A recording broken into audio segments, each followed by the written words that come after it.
Yo guys, what's going on? Today we're talking about what is probably going to be the final build update of my Vaal Absolution League starter build for Crucible League. It's been an absolute dream to play, been able to clear just about everything. See the background now, we're doing like T16 pretty juiced map farming, which has been super easy on the build. Build's incredibly tanky. I think we're hitting around like 240,000 effective hit pool. If you're interested in that, click the POB down below.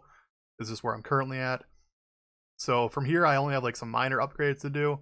We can go full Dorianis if we want. We haven't done that yet, but I don't plan on it. I just feel like it's overkill if we're looking for a mapper. The bossing part of this build's pretty much done at this point, so we're looking for just a zoom mapper now. And this build's actually doing quite a good job of that. I'm surprised. It almost feels like it's a better mapper than bosser now, which has been really surprising to me. The other thing I've been really like with the build is like basically it doesn't die anymore. We're like, as I said, like 240,000 effective hit pool, like 77 all res, block cap. But we'll go over all of that shortly when we talk about gear and some of the final updates I'm going to do. I'm probably going to play this build probably for the weekend, maybe like a couple days. I'll start a new character that's just going to be a fast mapper. Be able to farm a bunch of currency. You can see in the background we're doing like essence farming, delirium, expedition. I'm still farming crucible mechanics, don't know why, but we're still trying to do that. I'm going to do a build, like a review of that later. I'm going to do a whole review of this, like my currency farming method too. But for now, this build's going to focus on where the build ended up, the gear, how I crafted. I think I crafted every single piece of gear. I don't think I bought anything, maybe like one jewel I bought. And just how that felt like and how this ended up being like my smoothest league start yet. And without any further ado, I will jump over to my character and we will talk about the build. So if this has helped you out at all, make sure to click like, subscribe, comment down below. It means a lot to me. And we'll kick it over to the build now. Alright guys, so this is the build. We're going to go over this kind of piece by piece and what I prioritized and how I ended up on the gear that we got. I think some of these pieces of gear are just like absolutely insane, like cracked out for 6 days into the league, so I'm super excited to share how we got to these places and how we got to this build that I think is just super fun to play. It's a minion play style, so maybe not for everybody, but it's super fun for me and a super good league starter. So let's just kick it off. The most obvious piece, most expensive piece is my wand.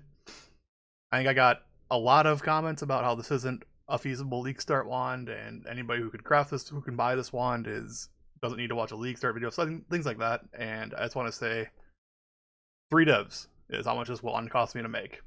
So correct, if you cannot make 3 divs, you can probably not have this wand in a league start, but I think I spent 3 divs and I got incredibly unlucky on my crafting on it. So I know this isn't the one I had in the video, but it is extremely similar to the one I have in my POB. So talk about we did this. We bought the fractured base. Minions deal 84% increased damage. I think it's a T3.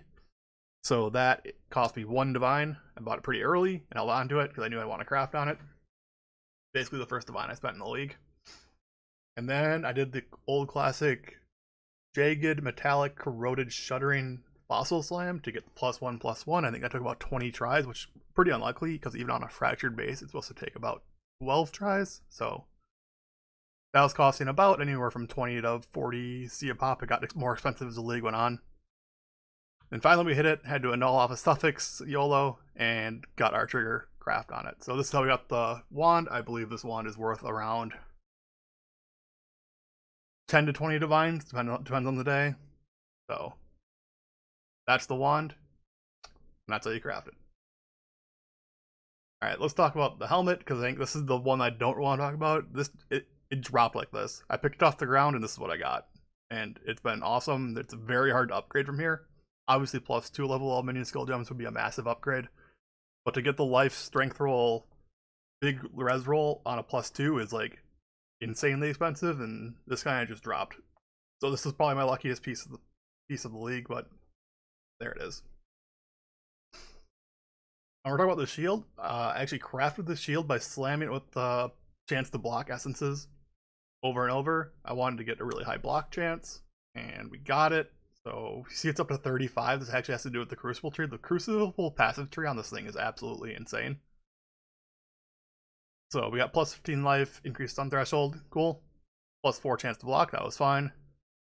Increased explicit life modifier, this is just more life onto the item, so that was really nice. And then this final one, this is like one of those upside downside nodes, so it's 100% chance to avoid being ignited, plus chance to be shocked. But I'm actually shock immune from Tempest Shield, So this is just 100% chance to avoid being ignited. So I am shock immune, freeze immune, and ignite immune because of this. And yeah, so this is actually one of the pieces I'm going to look to upgrade pretty quickly though. I actually want to try to... I think my plan is to get a shield with like a fractured +1 minion skill gems, and we're gonna try to get this tree onto that new spirit shield. We'll see if we can do that. Let's talk about the chest piece. This one's super exciting. It's basically just a big stat roll. I bought the base, like it had nothing on it. I bought the 6-link base with the right colors and the right armor energy shield base I wanted. And I hit it with the life essences until we got something decent. We got this eventually, I think 4 rolls in. So it's been really, really good. See 1500 armor, 350 energy shield. And we're still working on the Eldritch implicits on it, but so far this has been great. We have 1 bone ring, we're gonna work on a second. Still working on that one, but this is like an okay bone ring. The rings are the things I need to upgrade the most on this build right now. So we have a bone ring, just increased damage. I'd like to have increased damage and increased attack speed, so we'll work on that. And then preferably not crafted life.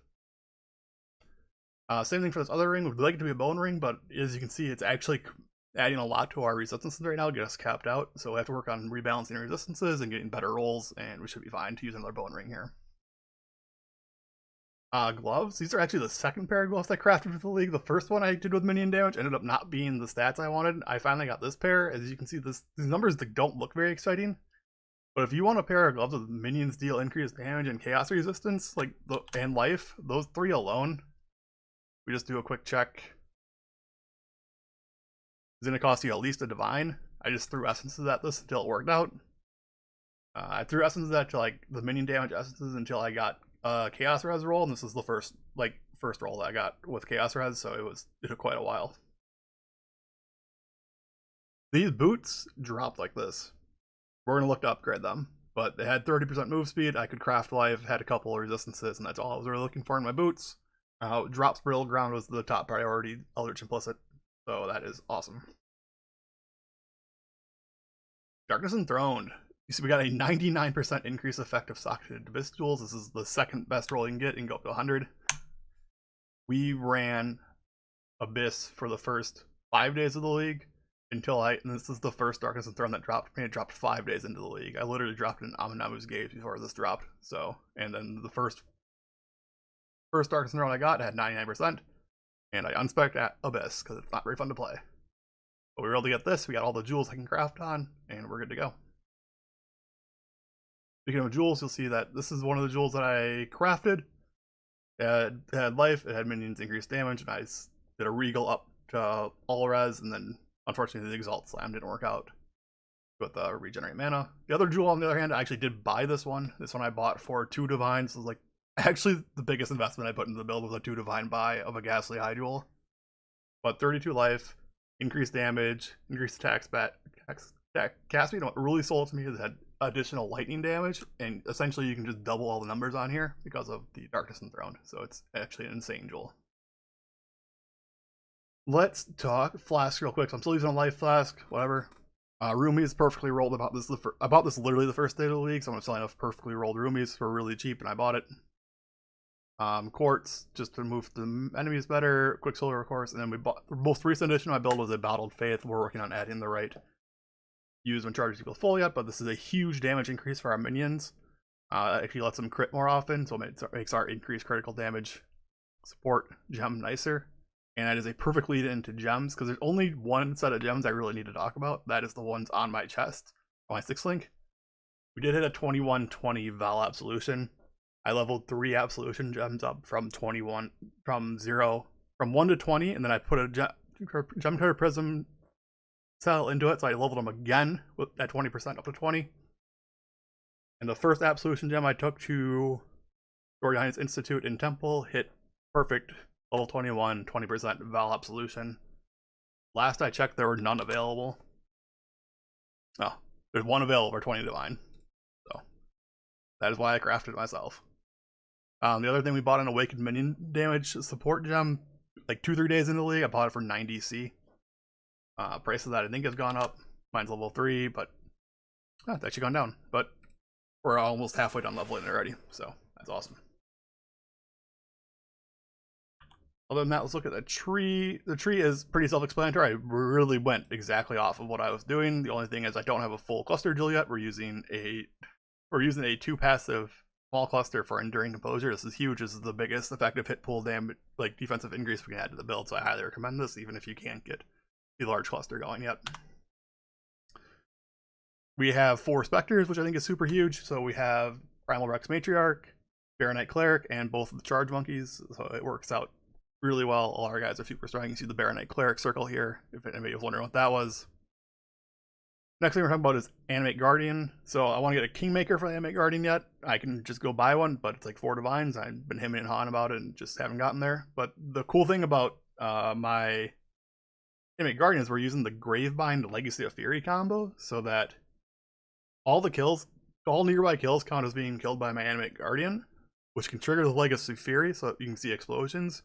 If you're doing really juiced maps, this is actually like a huge buff to your clear speed. It's been insane to watch the Animate Guardian just like pop the screen. It's almost like watching like Herald of Ash pops, just like because you're doing burning damage AoE to your enemies. I super recommend checking that out if you're playing the build. And that is where I'm going to wrap it up. That is basically where the build's at. As I mentioned, there's some small upgrades to go from there. I'm going to play it over the weekend, and I'm probably going to move on to my next build, which is going to be just like a really zoomer mapper. I haven't decided what it's going to be exactly yet. I'll have updates on that, and I'll probably make a video this next couple of days here about the currency strategy I've been doing to get my currency rolling now that we're doing blasting T16 maps. Down to 12 divines. Actually, we're up over 20, I think, for a little bit. But we invested a little bit more into the build, and it's kind of where we're at. Buying essences and things like that. So if this build guide at all has helped you at all, please click the like button, subscribe, comment, whatever you gotta do. And it means a ton to me, and I've been super fun with this build. I'm glad it worked out. I've seen a lot of comments of people having fun with the build too, so I think that's awesome. But for now, I'll catch you next time.